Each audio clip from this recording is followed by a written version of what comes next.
Thank you. Well, Jay, I mean, just set us up with your involvement in this. Obviously, Benedict and Olivia were there already, but how did you enter the frame, and what did you think you could do with it? I got lucky somehow. I think the script was flying around at my agency at UTA, and I had talked to Tony McNamara about another project. I knew all about his work, but I didn't know him. And so when that script came in with those two attached, even as a remake, I was thinking, I really love that original film. How do what can we do with this? And I read the script and I went, oh, I get it. It's not that film. It's something different. It has some of the plot moves, but very little of the content. And I just thought he found a tone that I just hadn't seen anything quite like it, that was so funny and so off the wall. And I looked up the word screwball comedy because somebody else compared it to that, and it actually is screwball, but screwball doesn't mean what I thought it meant. I thought it meant slapsticky or silly, but screwball comes from a pitching metaphor in baseball where the ball comes at you because the pitcher threw it a certain way with a certain spin, that it's totally unpredictable. So that's how I experienced the script. Was I didn't see any of it coming, and I think with these actors, and then you throw in wild cards like Kate McKinnon and Andy Samberg, that you won't see. You'll think you know where it's going, and it's going to go some other places. And I don't know. I fell for it. I found it really therapeutic and relatable as someone who's been through a number of good relationships and a number of very bad ones.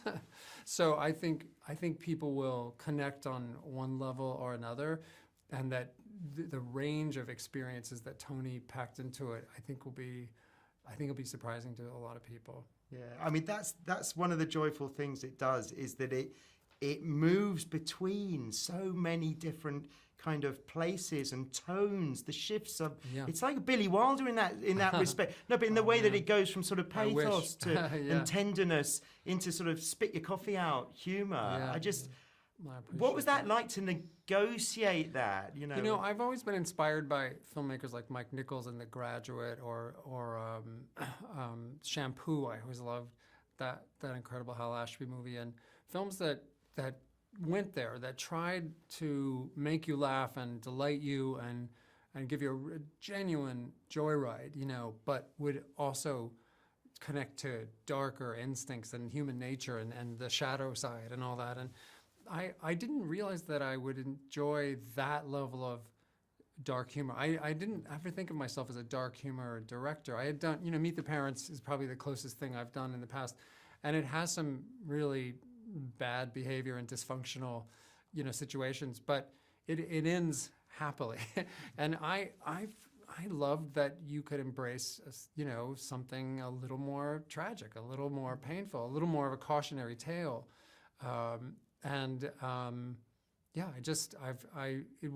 It taught me something about myself, to go through that.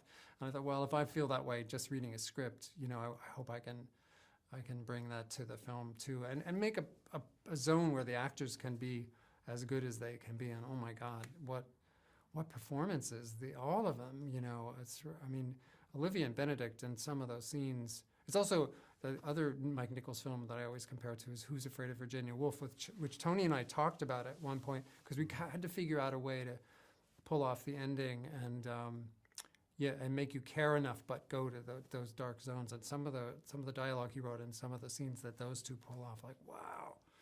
That is something. Though it's funny because when I was going to the screening, it's quite an early screening, and I remember, Benedict, an actor I love and have followed. Olivia, I'd watch her, whisk eggs for 3 hours, to be honest. So, but I couldn't quite see them in this format. I was like, I just didn't know what I was going to It's interesting you said that, because for some reason I had known Benedict a little bit. I'd met him at a couple social things, and I didn't know her, but I've seen so much of her work and just, been craving just even 10 minutes of talking to her, much less, months of getting to work with her. So I don't know why, but I thought they might have incredible chemistry. They're kind of opposites as characters, because he's very comfortable in his own skin, kind of confident and talented at the beginning. And she seems to she has skills and superpowers, but she's okay not, taking advantage of them. And then things flip, and he has to cope with losing his status, and she gets to kind of go, this feels kind of good. I like success. I like some of the things that goes with it. I like this incredible house that they, she's able to finance, that he's able to build, and seeing them go on that kind of journey. I thought, oh yeah, this is going to be worth it.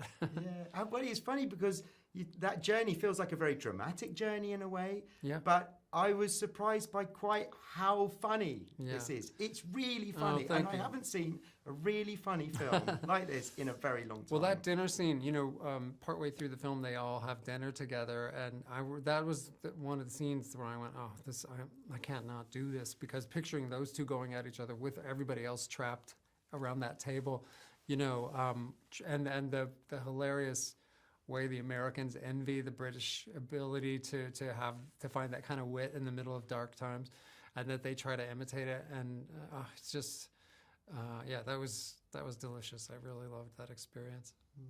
Tony said something earlier, which was, Jay knows exactly how to invite an audience in, and I thought that was really. I've seen a lot. Obviously, I've seen I think all of your films, but that's that quality of feeling like, I don't know what this world is, but I know I want to be in there and I feel welcome to it. Oh man, that's cool. Is a really brilliant thing to achieve. I wonder if you're aware of that and how you create that atmosphere. I do think about the audience an awful lot. I love screening the film over and over and workshopping it at the end. We actually shifted the beginning a little bit because of the opening. We put that therapy scene at the beginning, the couples therapy scene, which it had been somewhere else in the film. And it is a kind of showmanship, but it's also a kind of empathy with the audience. Like, what's going to make you accept this tone, accept this story right from the get-go, and go, oh, I can't wait to see what happens next. And I really try, to pull that off. But it's almost all casting.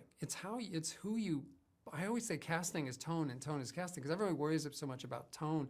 But you bring Benedict Cumberbatch and Olivia Colman, and you do buy that energy in the couples therapy thing right away, that they really do have amazing chemistry. I wish I could talk to my partner that way.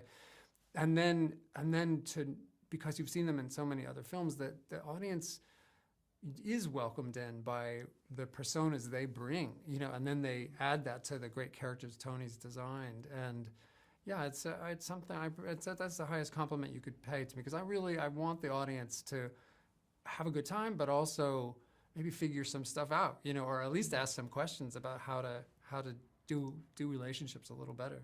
Yeah. I mean, and that scene was, it was literally the first line of dialogue. And I was like, right, I'm into this. It was literally in the first line. Oh, that's awesome. I'd rather sleep with her than a wolf.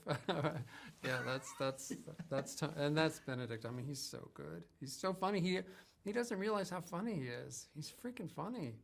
Well, that's what I liked, actually, seeing these two, dramatic actors, if you like, just being so playful and obviously enjoying it. And talking to them, they've loved the process, so it's worked in every sense, I'd say.